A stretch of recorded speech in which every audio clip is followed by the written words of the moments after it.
கிராமப்புறங்களில் குமரி தனியாக போனாலும் கொட்டாவி தனியாக போகாது என்பர்.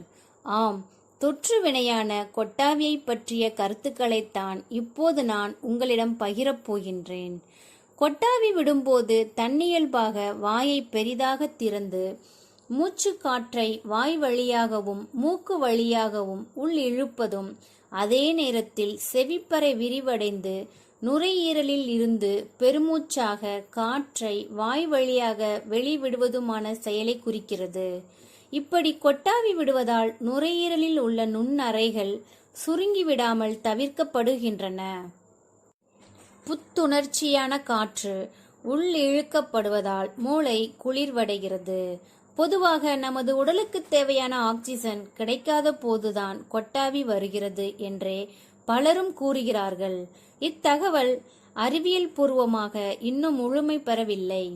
இப்படி கொட்டாவி விடுவது இயல்பு நிலையில் இருக்கும் போது எவ்வித பாதிப்புகளும் இல்லை. இதே வாயை பிளந்து சத்தத்துடன் கூடிய கொட்டாவி அடிக்கடி வந்தால் நுரையீரல் பிரச்சனையாக இருக்கலாம் என மருத்துவர்கள் கூறுகின்றனர். தமிழ் இலக்கியத்தில் கொட்டாவி விடுவதை ஆவலித்தல், அங்கா, ஆவிதல் என்றும் வழங்கியுள்ளனர். சீவக சிந்தாமணி, திருவாசகம், ஆசாரக்கோவை முதலிய பல நூல்களில் கொட்டாவியை பற்றிய குறிப்புகள் இடம்பெற்றுள்ளன. பிங்கள நிகண்டு இதை ஒரு மெய்க்குற்றம் என்கிறது. கொட்டாவி என்பது ஒரு அனிச்சை செயல்.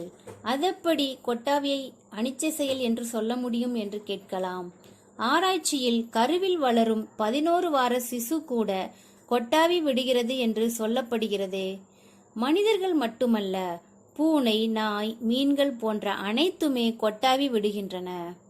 எப்படியோ மனித இனம் தோன்றிய காலத்திலிருந்தே இந்த கொட்டாவி பழக்கம் இருந்து வந்தாலும் ஏன் இந்த கொட்டாவி வருகிறது என்பதை மட்டும் இன்று வரையிலும் அறிய முடியவில்லை.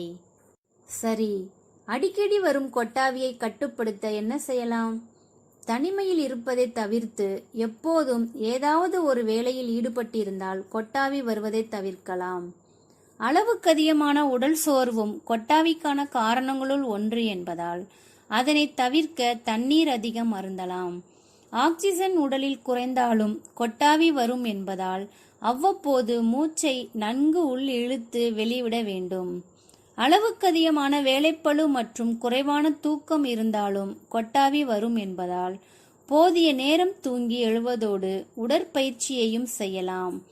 பல மருத்துவர்கள் இதயம் மற்றும் நுரையீரலில் பிரச்சனைகள் இருந்தால் அடிக்கடி கொட்டாவி வருவதாக கூறுகின்றனர். எனவே அடிக்கடி கொட்டாவி வந்தால் மருத்துவரிடம் சென்று பரிசோதிக்க வேண்டும். இதற்காக அஞ்ச வேண்டாம். கொட்டாவி ஒரு இயற்கை நிகழ்வே.